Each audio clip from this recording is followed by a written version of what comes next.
à tous et bienvenue dans cette nouvelle émission où j'accueille chaleureusement Christelle le chat. Voilà, ça me fait un énorme plaisir d'être là avec toi. Je te remercie d'avoir accepté mon invitation.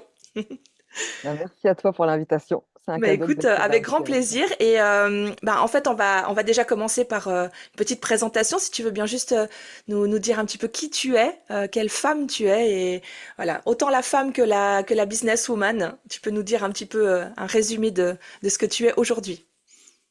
Yes, ben, merci. Alors, pour me présenter, moi j'aime cet exercice vu que ça change à chaque fois. Donc, je vais voir par quoi je commence.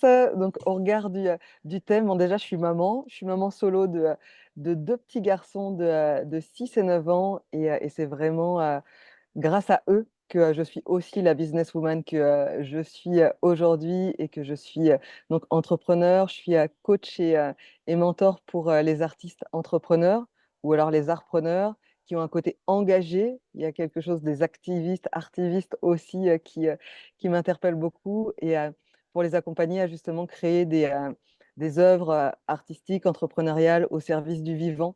Donc là où on prend soin de soi, où on prend soin de l'autre, on prend soin de la terre et on ne se crame pas sur le chemin, mais on crée de grandes œuvres d'art. Excellent. Waouh, ben merci beaucoup. Déjà un grand programme et déjà beaucoup d'inspiration, je trouve, avec ce que tu viens de nous dire. Parce que maman solo de deux enfants et businesswoman, waouh, je suis impressionnée. J'imagine que d'autres personnes le seront aussi. Merci beaucoup pour cette petite présentation. Et donc du coup, ben, on va commencer directement dans le vif du sujet. Ma première question, ce serait plutôt, est-ce que quand tu es devenue businesswoman, enfin, quand tu as créé ton entreprise, est-ce que tu étais déjà maman ou c'est venu après? Je suis devenue maman et j'ai créé ma première auto-entreprise. Avant, j'étais dans l'associatif Ouais, et j'étais dans le salariat. Et quand, juste avant que je tombe enceinte, c'était OK, je veux plus de salariat, ça respecte pas mon quotidien, je veux faire plus de place à la vie, laisser plus de vie à la vie. Et ce qui s'est passé, que c'est en l'espace de 3 mois, il y a un enfant qui est venu se loger en moi et qui a dit: «Ça fait ex- de la place, me voilà!» excellent. Donc, Et ah du ouais, coup, donc du coup, ta réflexion, elle a été avant même de tomber enceinte. je voulais plus de vie, en fait. Il y avait Ouais, quelque chose qui était trop enfermant et c'était OK. logique. Et du coup, ben, mon premier garçon, s'est logé là et là, c'était non négociable, en fait. C'est OK, mon intention première, c'était plus de vie à la vie, donc comment est-ce que je crée une entreprise qui va suivre mon développement à moi, mon développement familial, mon développement, au quotidien et là, ben, Génial. auto-entreprise et le reste a suivi, quoi. Génial. Waouh, super. Ben dis donc. Et du coup, donc ça, c'était il y a combien de temps? Quel âge ont tes enfants?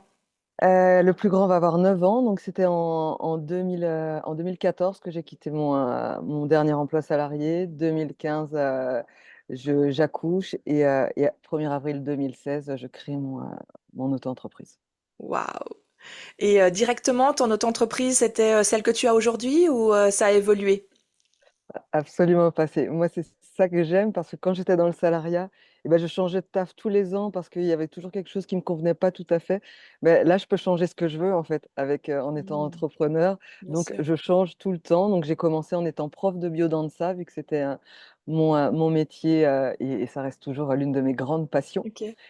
Et donc j'intervenais dans les structures pour les publics spécifiques avec autisme, trisomie, avec les enfants et autres, et je les faisais danser. Et Excellent. on soignait ce qu'il y avait à soigner dans le lien à l'autre grâce à la danse. Ok, donc du coup, tu étais freelance et tu allais donc dans les entreprises, enfin dans les institutions, les choses comme ça pour proposer tes cours de biodanza. Oh, mais c'est génial, magnifique. Et du coup, c'est à quel moment que tu as commencé à vouloir ben, changer et créer ce que ben tu pourras peut-être nous parler un petit peu de ces nénés quand même parce que moi ça m'intéresse aussi que tu en parles un petit peu plus. Comment est né? Finalement, c'est aussi un enfant. Hein. Chaque projet, je trouve, entrepreneurial est un enfant, donc est un bébé. Du coup, comment ça t'a amené à ça? Est-ce qu'il y a un lien aussi peut-être avec tes enfants ou pas du tout? Si, si, toujours, hein, je pense qu'ils seront tous, le lien sera toujours là tant Ouais, que ce seront mes enfants. Donc, Et ben, du coup, moi, il y avait vraiment une volonté de pouvoir être disponible pour mes enfants jusqu'à ce qu'ils aient 3 ans. Ils n'ont jamais connu la crèche. J'ai toujours OK. adapté à mon emploi pour être disponible, créer aussi la communauté autour pour pas avoir à tout gérer seul parce que je me suis séparée. Le dernier avait 1 an et le deuxième 3 ans, donc ils étaient tout petits. Oui. Et du coup, quand j'ai attendu plus que 3 ans, le dernier avait 4 ans et demi, c'était en 2022, donc si je compte bien, ouais, il avait 5 ans même. Donc j'ai attendu que le dernier ait 5 ans. Et là, il y a eu un truc à l'intérieur de moi, ça a été, OK, j'ai respecté mon engagement envers mes enfants. Maintenant, OK, moi, c'est quoi ma grande vision? C'est quoi ma grande mission? Et il y avait une entreprise qui poussait. Donc, d'auto-entreprise, c'était je vais créer une société, mais sans preuve matérielle, financière ou autre. J'avais aucune raison valable de passer en société, mais c'était plus fort à l'intérieur. Donc, j'ai fait toutes les démarches et c'était OK, ben, tu demandes à naître, mais c'est quoi ton nom? Parce que je ne te connais pas. Et là, Excellent. j'ai demandé. Je me suis couchée le matin, je me lève et j'entends Sogenene. Je dis, ah, tu reviens me chercher, toi.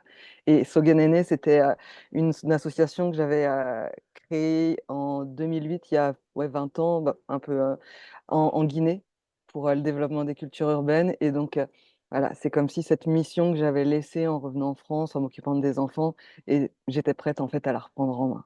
Excellent, c'est génial. C'est génial. Mais tu peux nous en dire un petit peu plus sur cette association, du coup? C'est, bah, à l'époque, bah, ça s'est fait comme ça. Déjà, la Guinée, je connaissais pas ce pays avant d'y aller, donc je me suis retrouvée là-bas. Guinée, ça veut dire femme quand même en langue, en dialecte local. Donc OK. voilà, il y avait quelque chose de très fort à cet endroit-là. J'allais réhabiliter la femme que j'étais, on peut dire ça comme ça. Et du coup, il y a une amie qui m'a dit, on a organisé un gros festival avec Tiwoni, Lirexon, Daddy Mori, bah, des grosses têtes d'affiche du dancehall raga reggae d'ici. Et il me dit, voilà, on veut faire la deuxième édition, il faut quelqu'un pour créer la structure et gérer avec les gars. Je dis, OK, je vous crée la structure. Et en me disant, je vais le faire quelques temps. Mais ça a mis tellement de temps. L'administratif africain est un peu plus. Déjà que c'est long ici, mais là, c'est quand même aussi beaucoup plus Ouais, long. j'imagine.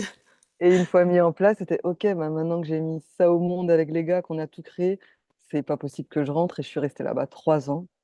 Waouh! Et, et on a fait des festivals et des concerts de dingue au stade avec des milliers de personnes. C'était canon. Génial! Génial! Ah, ça doit être trop bien. Et ça, donc à cette époque-là, t'étais pas encore mariée, ni rien, t'avais pas d'enfant. OK. Non, solo là. Génial. OK. Mm. Et t'es revenue en France, du coup, Je pourquoi? suis, Si c'est bah, pas indiscret? parce que j'étais bénévole pendant 3 ans. Je suis partie sans finance et Hmm. autres. Et je me dis 3 ans, c'était extraordinaire en fait de tenir. Et au bout d'un moment, Ouais. c'était OK, bah, comment est-ce que j'assure la sécurité pour pouvoir continuer mon œuvre? Et j'ai trouvé un poste pour Aide et Action, une association. Je suis revenue me former en France. Et la veille de mon départ pour la France, je me suis fait rafler par les militaires quand même. Ça a été très violent Oh, comme fin, comme fin. Et déjà, j'étais choquée. Et après, quand ah, je suis rentrée, je j'imagine. me suis quand même formée, prête à rentrer et prête à retourner là-bas. Et il y a eu des massacres et ils ont bloqué toute coopération internationale. Et là, je me suis dit, OK, je vais me réapproprier mon histoire là. Je vais faire une petite pause là. Et Waouh! donc, c'est pour ça que je suis rentrée. Ah ouais, d'accord. Non, ah, donc, retour pas forcément très zen, quoi. C'est- Pas choisi. Non, pas, ouais, pas choisi. Ok, d'accord. Bon, bah super. Et puis, d'accord. Et donc, du coup, ce Sogenene est revenu, a demandé à revenir dans ta vie Mm. comme une nouvelle œuvre et que tu vis maintenant. Donc, depuis combien de temps maintenant ça fait? Bah, c'était en 2022. Ah ouais, d'accord. Oui, donc direct. Donc, tu as créé une société. J'ai créé une société. Ouais. Et c'est quoi en fait? C'est une société d'événementiel ou de coaching?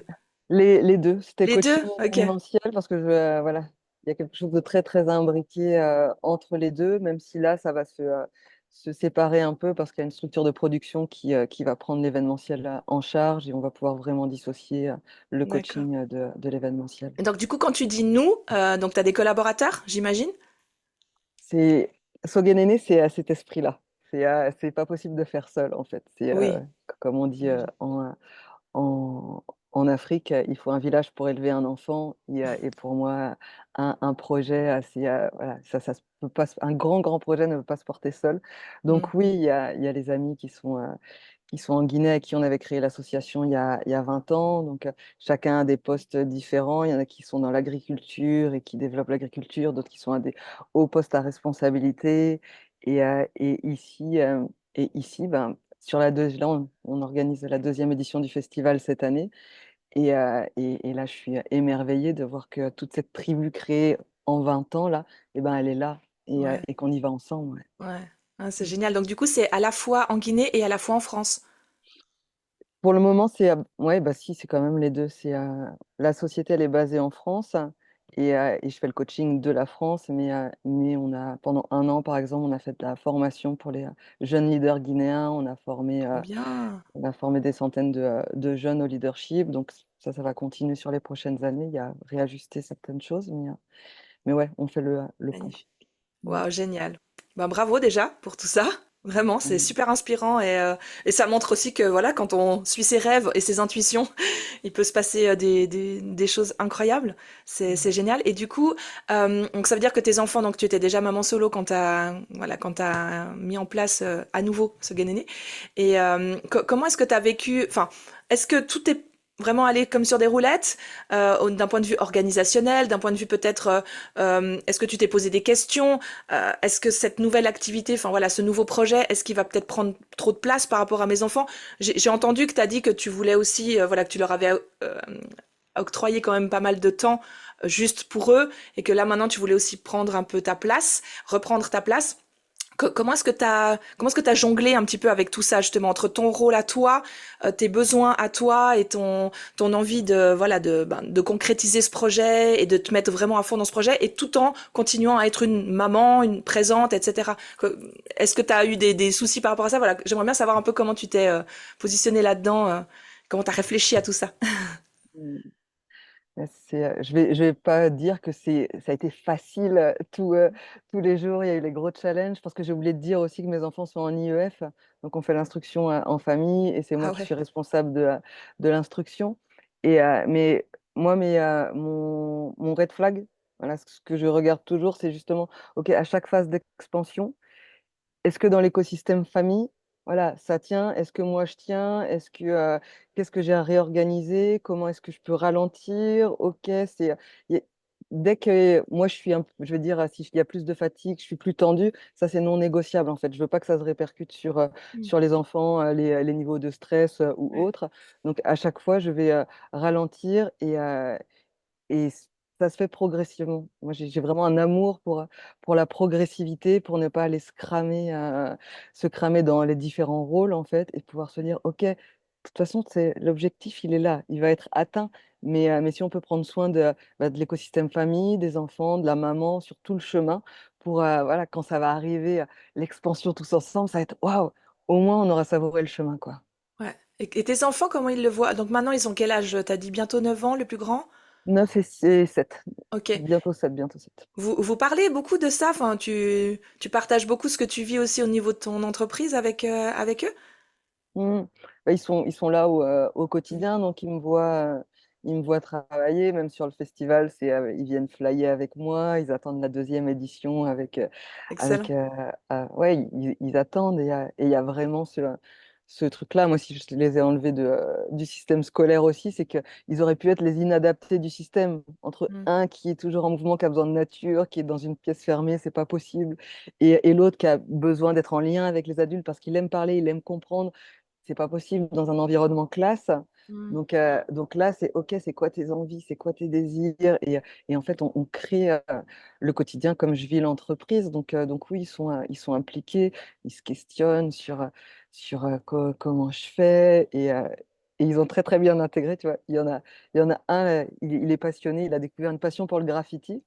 Ouais. Et donc, on a été à un stage et il était en train d'apprendre. Et à un moment, je dis, bon, bah, c'est bon, on arrête là maintenant. Et il me regarde, il dit, quoi, tu veux gâcher mon rêve, t'accompagner les autres à réaliser leur rêve et moi, tu veux gâcher le mien? J'adore. Pour ça, les enfants sont géniaux, mais tellement. On dirait mon fils quand il me fait des remarques. Genre, ah, ils sont là pour nous rappeler à l'ordre, hein. Ah, c'est génial. C'est génial. Mais c'est beau, en plus, ça veut dire que tu as réussi à transmettre quand même quelque chose de merveilleux, quoi, à tes enfants. C'est génial. Alors moi, dans tout ce que tu racontes là, ça fait rêver, hein, je te dis déjà, parce qu'en moi, je rêverais d'escolariser mes enfants. Mais c'est vrai que techniquement, au niveau organisationnel, ça me ferait peur, en fait. Donc, mais tu es aidé quand même par des gens, enfin, t'as des aides à domicile, des choses comme ça, où ils sont vraiment juste toi et eux, ou comment ça se passe? Non, bah, après, comme je te dis, c'est vraiment progressif. Moi, quand justement, je me disais, oh là là, ça va être pas possible, je vais pas réussir. Après, j'ai eu la chance qu'il y ait le confinement. Donc, j'ai vu que j'avais pu survivre à plus- plusieurs Le semaines H24 avec eux. avec 1 an, 3 ans à me dire, oh là là. Et du coup, donc, j'ai vu que c'était 1 an, 3 ans, je dis n'importe quoi, ils avaient 2 ans et 2 ans et 4 ans. Et donc, j'ai fait l'expérience d'eux. Après, voilà, ils étaient encore à l'école. Le plus petit a fait 3 mois. La maîtresse n'a pas supporté plus de toute façon. Waouh, ouais. Et, et du coup, voilà, j'avais commencé à aménager l'espace dans la maison pour me faire une idée, OK, comment ce sera. Et j'aime toujours jouer avec l'environnement. OK, je mets en place l'environnement pour me dire, quand ça va être là, parce que je sais que ça va être là, et ben, ce sera prêt. Et donc après, comment ça s'organise? Bah, comme ils grandissent, quoi. Après, j'ai ma maman qui est à côté, donc là, elle les prend 2 après-midi dans la semaine. Moi, je les faisais tous les matins ou c'est enseignement a priori. En tout cas, voilà, on vit plus qu'on enseigne quoi que ce soit. Et après, voilà, bah, il y a le papa aussi, comme on est séparés, mais justement, moi, plus j'assume mes désirs, mes envies, ben, plus il est présent aussi. Là où je prenais pas ma place forcément. Quand je vais en Afrique maintenant, ben, je lui dis, je vais en Afrique il dit, ok, je prends mes vacances pour les garder. Hmm. Et ça, c'est irréel, en fait, dans notre histoire passée. D'accord. Ok, Mm. excellent. Et donc du coup, sinon, je pense qu'il les a quoi, un week-end sur deux, ce genre de choses, Mm. un truc standard. Ouais, ouais. Ok. Bon bah du coup, enfin, bravo. Bon déjà, c'est vrai, si t'as la chance d'avoir une personne, bon déjà ta maman pour on va dire, t'alléger au moins 2 après-midi, c'est déjà bien. Mais je trouve ça peu par rapport à, bah, peut-être à tout le travail que t'as. Enfin, je sais pas. Là, par exemple, tu vois, il est 10h20. Hein, je spoil, il est 10h20, on est en train de faire l'interview. Ils sont où tes enfants là? Qui s'en occupe? Ils sont en autonomie totale ou Là, le week-end, quand ils sont avec leur papa, comme le papa est en horaire décalé, c'est le cadeau de l'IEF aussi. Il peut les garder jusqu'au lundi. Donc, le fait d'avoir fait de l'IEF permet qu'il ça puisse s'adapter vraiment au rythme aussi du papa qui les aurait vus beaucoup moins s'il n'avait pas été en IEF. Ouais, excellent. Donc, Excellent. voilà. D'accord, oui. Donc, d'où on est lundi, effectivement. Excellent. D'accord. Bah, merci beaucoup pour tous ces partages, en tout cas. Et puis, est-ce que t'as des petits tips à donner aux mamans qui veulent se lancer ou qui sont au début de leur entrepreneuriat et qui ont des enfants et qui se posent la question, mais comment est-ce que je vais faire? Est-ce qu'il y a des petites astuces quand même? Je sais pas, tu disais ben, que tu recentrais beaucoup sur l'écosystème, enfin que tu revenais souvent à l'écosystème de faire un petit checkpoint en fait, hein, c'est ça? De est-ce que tout va bien? Est-ce que c'est quelque chose que tu fais spontanément ou quand tu sens qu'il y a peut-être un besoin? Ou est-ce que c'est régulier? Est-ce que tu as une routine par rapport à ça? Voilà. Ou est-ce que tu as d'autres astuces que tu pourrais partager de comment est-ce que tu gères Mm. ces deux activités? Parce que finalement, c'est quand même une activité d'être maman de front. Yes. Bah, moi, vraiment, l'outil que j'ai et que nous avons tous et que nous emportons partout, c'est le corps. Étant prof de biodanza, voilà, il y a pas meilleur outil pour savoir s'il y a un truc Effectivement. à réaligner ou pas. Ça parle à l'intérieur. Donc, quand fatigue, émotionnel trop fort, sentiment de contraction, c'est OK, déjà, je me fais de la place. Je me fais de la place à l'intérieur, je vois ce qui se vit, je vois ce qui se joue, et pour aller chercher bah, l'action alignée derrière, et après bah, écouter aussi ce qui se vit autour, ce que les enfants disent et autres. Mais c'est vraiment, il n'y a pas, il y a pas autre chose en fait. Moi, quand tu demandes si c'est à la régulier, c'est tout le temps en fait. Oui, c'est ça. Et c'est à ça que C'est un travail de j'accompagne tous les aussi, hein. jours, quoi. Mm. En fait, tu es à l'écoute de ton corps euh, et de ce que tu vois et ressens par rapport à tes enfants, à leur comportement peut-être. Mm. Ils peuvent avoir un comportement. Est-ce qu'il y a peut-être des fois où tu vois quelque chose chez eux qui te fait dire, oups, là, attention, peut-être qu'il y aura un besoin de, voilà, d'être plus présente ou peut-être, voilà, avoir une discussion avec eux ou etc. Voilà, c'est ça. En fait, t'es très attentive à tes besoins, à ton ressenti et à celui de tes enfants. Mm. C'est ça. Ouais, Ouais, en ouais. fait, c'est très simple, finalement. Il n'y a pas besoin de se prendre la tête, quoi. Il n'y a pas Non, besoin d'agenda organisé. et l'agenda s'organise à partir de ça. C'est C'est à ça, en partir de fait. Ouais, tes c'est ressentis. l'inverse, en fait. Tu cales pas des moments. C'est d'abord ta famille et tes besoins personnels. Et ensuite, tu cales ce que tu peux au niveau professionnel. C'est dans ce sens-là que tu le fais, toi? Ouais. Et Ok. de ne pas négocier avec mes besoins. Tu vois, par exemple, une fois que le cadre est posé, genre tous les matins, j'avais dit c'est pour les enfants et je travaille que l'après-midi. Donc moi, je suis en rendez-vous que les mardis, mercredis, jeudi après-midi. Ouais, Et j'ai vu que quand je négocie parce qu'une cliente ne peut pas sur ces cadres-là et que je la cale le lundi ou le vendredi, ça vient me prendre de l'énergie. ouais. Donc, hop, Oui, parce très que ça respecte rapidement, plus ton... Mhm. mon cadre et mes besoins. Et donc, c'est vraiment toujours me ramener, OK, c'est quoi mon cadre pour moi être bien, pour moi, pour ma famille, et donc pour mes clientes. Et à partir de là, ce cadre, c'est important que je le tienne, quoi. Sinon, ça fuite. Énergétiquement, ça fuite. Ouais, Donc, c'est clair, c'est clair. Et c'est... moi, ce que je ressens beaucoup quand tu parles de... Enfin, quand tu décris tout ça, c'est cette notion de... Je sais pas si ça te parle, de liberté mais orchestré quand même. Tu vois ce que je veux dire? C'est pas du je laisse aller, on verra bien comment ça se passe.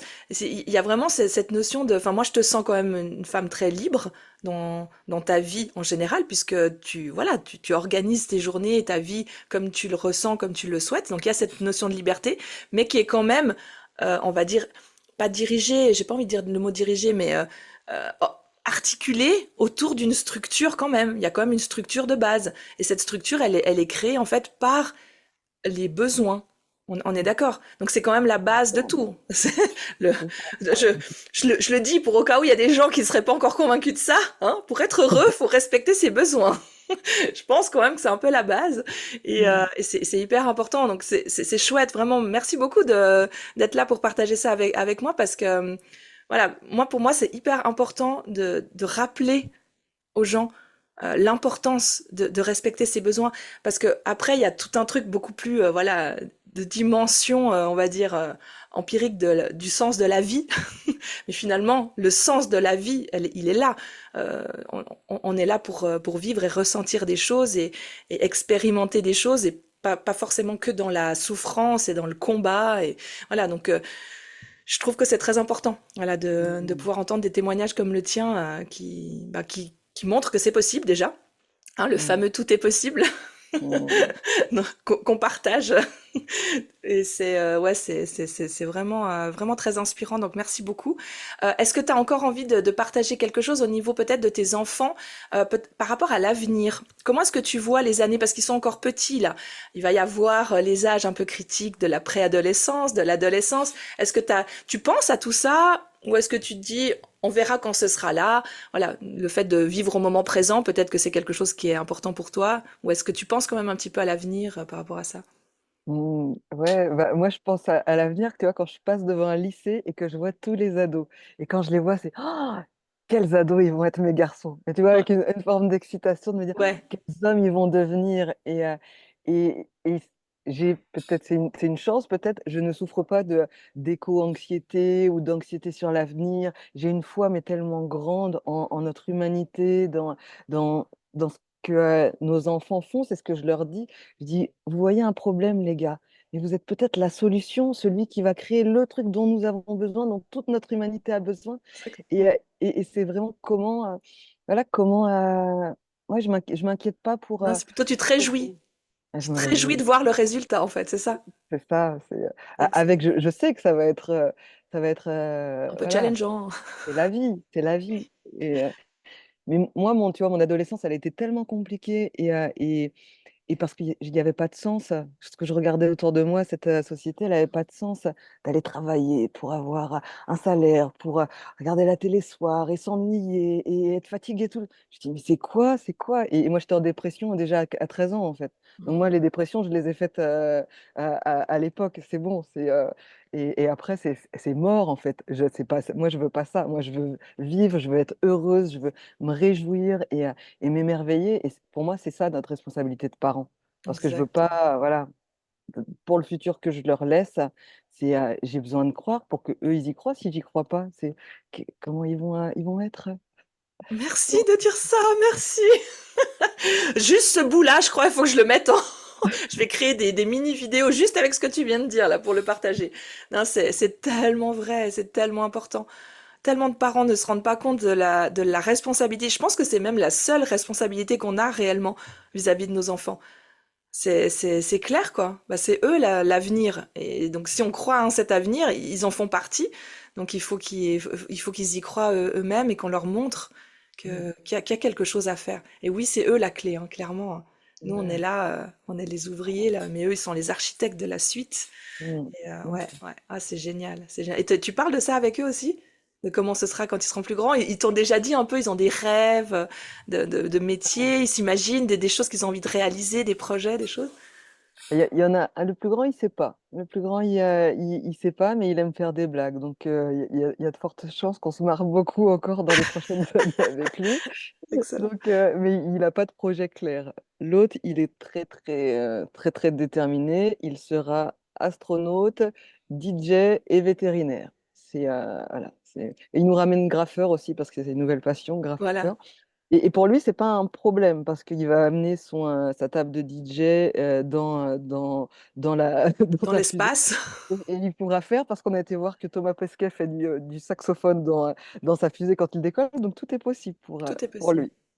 Mais c'est génial, c'est génial. Eh oui, bah bravo, bravo, franchement bravo parce que ouais, il faut vraiment, il faut vraiment être inspiré par ça. C'est hyper important. C'est génial. Merci beaucoup, Christelle. Merci. Est-ce que t'as encore quelque chose à dire peut-être pour, je sais pas, le mot, un mot de la fin, mais qui serait le mot magique, je sais pas, quelque chose d'inspirant, quelque chose qui motiverait les mamans qui peut-être hésitent en se disant non, mais c'est impossible être maman et en même temps lancer son entreprise, mais j'y arriverai jamais. Est-ce que tu as un truc, peut-être pas un mot ou plusieurs, hein. Mmh. Le mot qui me vient quand tu dis ça, c'est désir. Ah, Prenons la responsabilité de nos désirs. mm, Assumons-les, tenons-les et allons jusqu'au bout.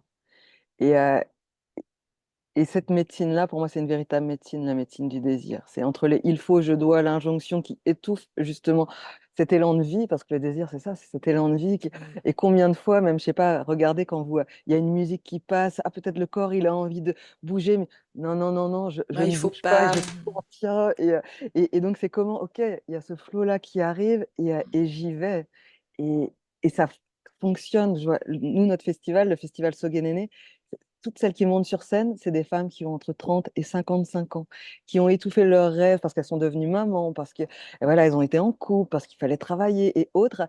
Et là, le truc se réveille et elles créent des groupes de musique. Elles font des one woman shows et elles montent sur scène pour donner leur texte, pour porter leur voix. Et c'est tellement inspirant. Donc, prenons notre responsabilité, la responsabilité de nos désirs pour créer une société désirante et désirable pour nos enfants.